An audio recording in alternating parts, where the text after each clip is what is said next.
Innal hamdalillah nahmaduhu wa nasta'inuhu wa nastaghfiruh wa na'udzu billahi min shururi anfusina wa min sayyiati a'malina.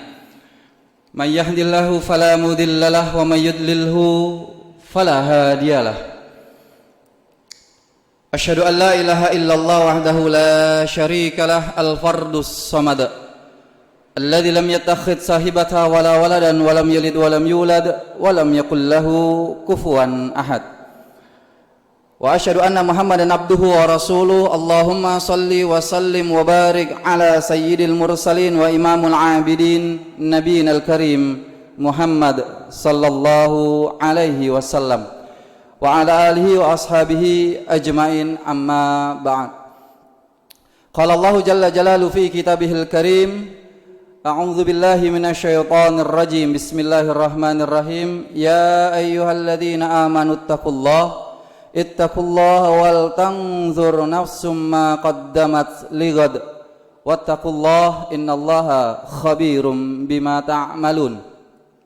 Ma'asyiral muslimin, ikhwatal iman yang insyaallah semoga dan senantiasa mendapatkan kemuliaan dari Allah Subhanahu wa taala. Tiba kemudian ayar kha, seorang ibu yang memiliki putra yang terjanjikan menjadi seorang nabi dan rasul begitu galau, begitu risau dan begitu was-was ketika berhasil melahirkan seorang bayi. Di masa saat itu menjadi sebuah aturan, ketika lahir bayi laki-laki maka aturan adalah dieksekusi, dibunuh. Maka lahirlah seorang bayi laki-laki yang kemudian diberi nama Musa, yang populer kemudian kita sebut dengan Musa alaihi salam. Wa auhayna ila ummi Musa an ardiihi, kemudian diilhamkan kepada ibunda Nabi Musa untuk memberikan asinya. Namun konsekuensi dari ASI itu akan diketahui keberadaan bayi Musa kecil saat itu. Khawatir ketika satu dan lain hal terjadi, maka Allah memberikan sebuah opsi untuk sebuah solusi, yaitu apa? Fa idza khifti alaihi fa'alqi fil yammi. Kalau engkau khawatir, engkau cemas, engkau takut, maka taruh saja sebuah kotak kemudian hanyutkan di sungai Nil ini.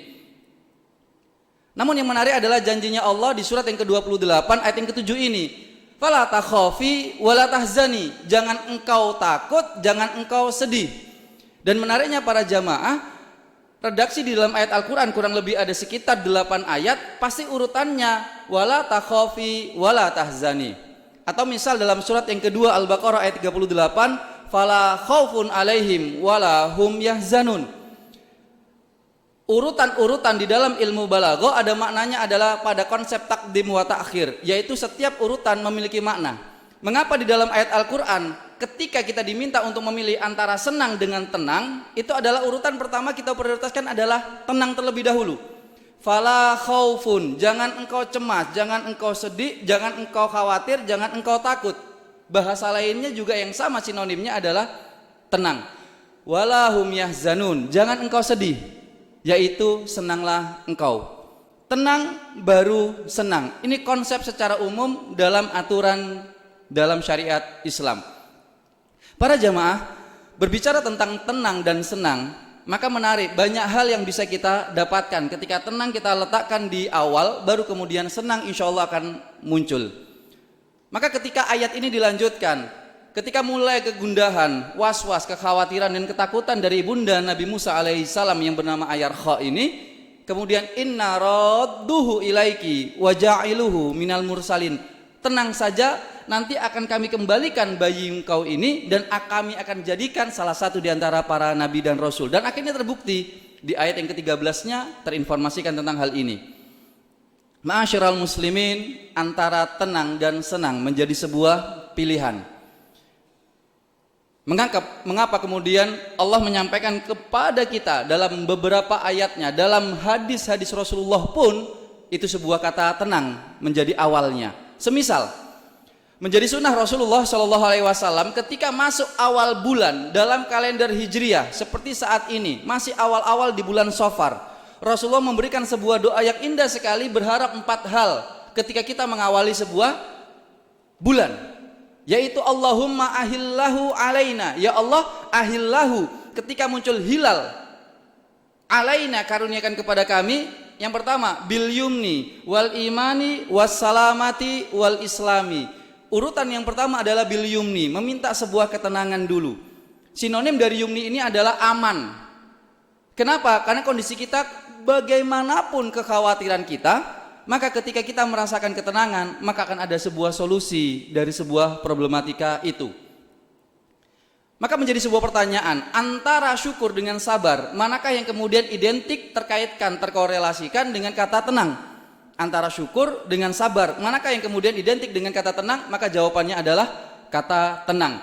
Sabar, oke, masih bisa tenang, tapi biasanya masih ada bumbu-bumbu batin di sana, gendumel di sana, masih mikir, masih merasakan ketidaknyamanan. Tapi ketika syukur itu menjadi pilihan, maka disitulah sebuah ketenangan.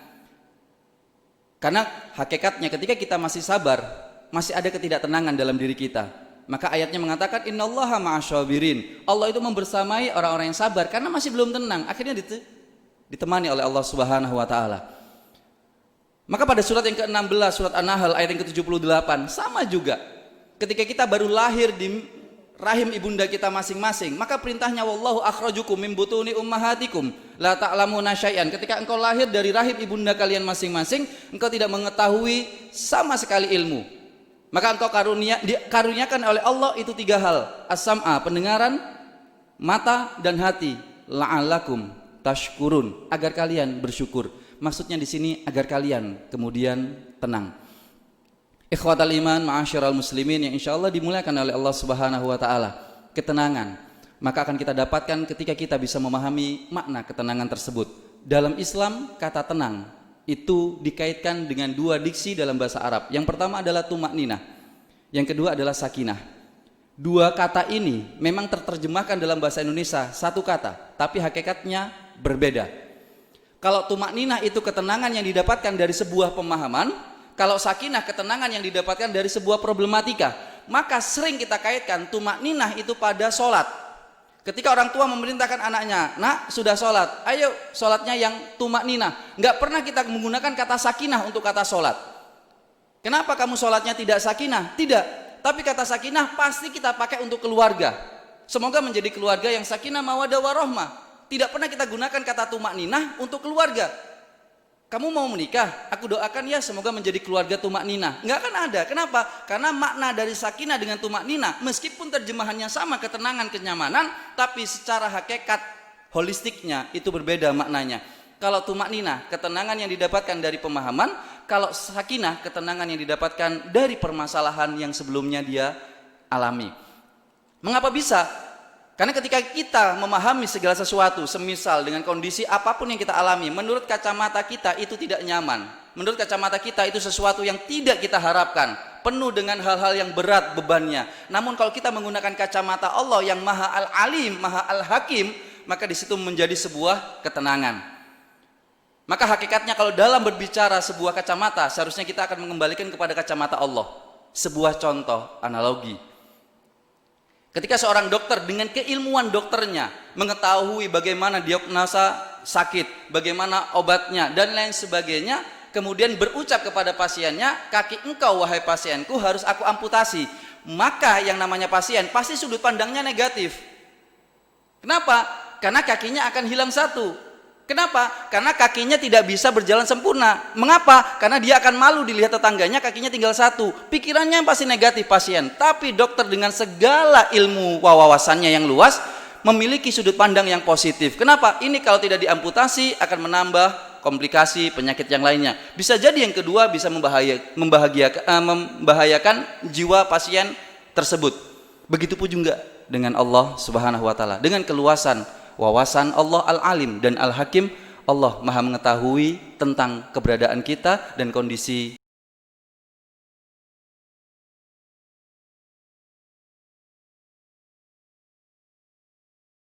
apapun yang tidak bisa kita bawa. Oleh karena para jamaah, mari kita munculkan ketenangan-ketenangan dengan memperbanyak wawasan-wawasan kita terkait dengan tentunya ajaran agama kita, bagaimana menghadapi ketenangan-ketenangan tersebut. Semoga Allah Subhanahu wa taala menguatkan kepada diri kita sebuah ketenangan yang benar-benar menenangkan sehingga bisa menikmati kehidupan kita dalam kondisi apapun juga. Aku qouli hadza wa astaghfirullah li wa lakum innahu huwal ghafurur rahim.